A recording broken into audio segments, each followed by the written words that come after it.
Jasen dan, nahajamo se, ne boste verjeli, v bližini naše Luke Koper. Tukaj je pravo transportno vozlišče. Na desni strani vidite pripravo vseh vagonov za transport goriv.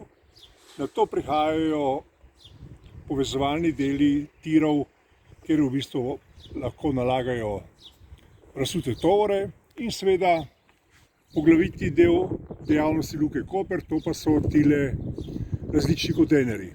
No, in še ena stvar je tukaj zraven, vedno blizu, to pa so seveda avtomobili, ki številčno in množično izhajajo ali prihajajo iz Luke Koper v svet.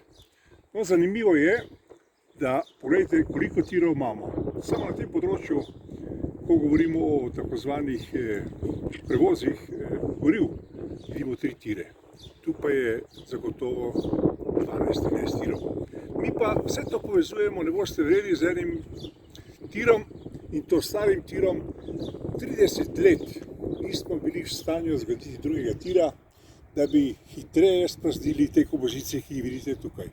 No in na koncu naj vam pokažemo še eno stvar. Tam je ona zgradba rdeča, ki jo vidite tamle v daljavi, pa je nekdanja železniška postaja mesta Koper. No, danes je ta železniška postaja seveda v samem središču mesta. Ne pa se vejte in zdaj veste, zakaj gradimo drugi tir.